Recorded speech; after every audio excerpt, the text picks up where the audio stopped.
Hi. గొంతులో నొప్పి, గొంతులో మంటగా అనిపించడం లేదా తింటున్నప్పుడు ఇబ్బందిగా అనిపించడం. దీన్ని సోర్ థ్రోట్ అని అంటాము. ఈ సోర్ థ్రోట్ రావడానికి గల కారణాలేంటి? దీన్ని ఏ విధంగా ట్రీట్ చేసుకోవాలి? ఇవి రాకుండా ఎలాంటి జాగ్రత్తలు పాటించాలి అన్నది ఈ వీడియోలో తెలుసుకుందాం. ఇలాంటి మరెన్నో హెల్త్ రిలేటెడ్ ఇన్ఫర్మేషన్ కోసం ఛానల్‌ని సబ్స్క్రైబ్ చేసుకోండి. టాపిక్‌లోకి వెళ్ళిపోదాం. సోర్ థ్రోట్ రావడానికి అనేక కారణాలుంటాయి.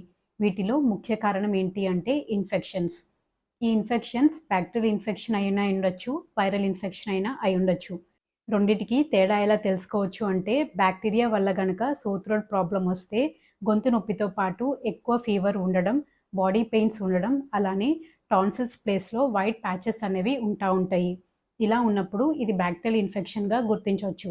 అలా కాకుండా కొన్నిసార్లు వైరల్ ఇన్ఫెక్షన్ వల్ల కూడా సోర్ థ్రోట్ ప్రాబ్లమ్ అనేది వస్తూ ఉంటుంది.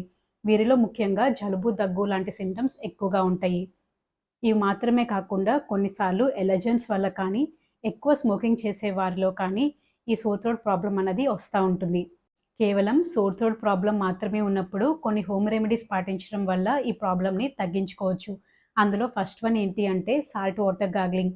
ఒక గ్లాస్ గోరువెచ్చని నీళ్లు తీసుకొని అందులో ఒక టేబుల్ స్పూన్ కల్లు ఉప్పు మిక్స్ చేసుకొని ఆ ఉప్పు కరిగాక ఈ నీళ్ళతో పుక్కులు పట్టడం వల్ల ఈ సోర్ థ్రోట్ అనే ప్రాబ్లమ్ చాలా వరకు రిలీవ్ అవుతుంది. దీంతో పాటు ఏ ఇన్ఫెక్షన్ ఉన్నప్పుడైనా బాడీకి హైడ్రేషన్ అనేది చాలా ఇంపార్టెంట్.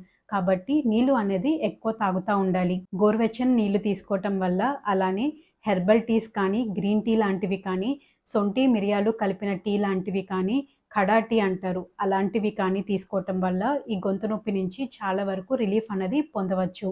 అండ్ పాలల్లో పసుపు వేసుకుని తాగడం వల్ల కూడా చాలా రిలీఫ్ పొందుతారు. అండ్ హనీ, తేనెను తీసుకున్నప్పుడు కూడా ఈ గొంతు నొప్పి అనేది చాలా వరకు తగ్గుతుంది. అండ్ పొడి దగ్గు ఉన్న వాళ్ళకి కూడా ఇది చాలా వరకు సహాయపడుతుంది. ఈ హోమ్ రెమెడీస్ అనేది పాటించడం వల్ల చాలా వరకు ఈ సోర్ థ్రోట్ ప్రాబ్లమ్‌ని ఇంట్లోనే తగ్గించుకోవచ్చు. అలా కాకుండా ఈ సోర్ థ్రోట్ ప్రాబ్లమ్‌తో ఫీవర్ కానీ, కోల్డ్, కాఫ్ ఇలాంటివి కానీ ఎక్కువగా ఉన్నప్పుడు కంపల్సరీగా మీ నియర్ బై డాక్టర్‌ని సంప్రదించాలి.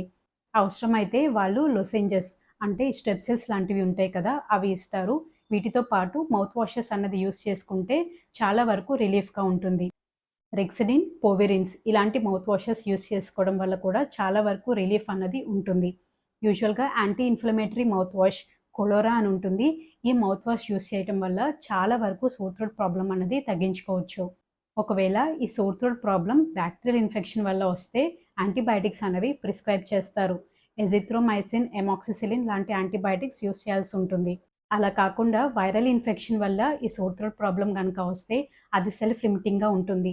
అంటే ఒక వారం రోజుల్లో దానికదే తగ్గిపోతుంది. కాకపోతే సింప్టమాటిక్ ట్రీట్మెంట్ ఎన్ఎసైడ్స్ లాంటివి ప్రిస్క్రైబ్ చేస్తారు. ఒక వారం రోజుల తర్వాత కూడా ఈ ప్రాబ్లమ్ అన్నది తగ్గకపోతే కల్చర్‌కి పంపించి టెస్ట్ చేయాల్సిన అవసరం ఉంటుంది. ఈ సోర్ థ్రోట్ ప్రాబ్లమ్ రాకుండా ఎలాంటి జాగ్రత్తలు పాటించాలి అంటే ఆహారం తీసుకునే ముందు ఖచ్చితంగా హ్యాండ్ వాష్ అనేది చేసుకోండి. శానిటైజర్స్ లాంటివి ఉపయోగించండి. ఇంట్లో గనక ఒకళ్ళకి ఎవరికన్నా ఈ ఇన్ఫెక్షన్ ఉంటే వారిని కొంచెం ఐసోలేట్ చేసి వాళ్ళ థింగ్స్ అన్నీ సపరేట్‌గా పెట్టండి. దగ్గు, జలుబు లాంటి ప్రాబ్లమ్స్ ఉంటే ఖచ్చితంగా హ్యాండ్ కర్చీఫ్ లాంటివి యూజ్ చేయండి.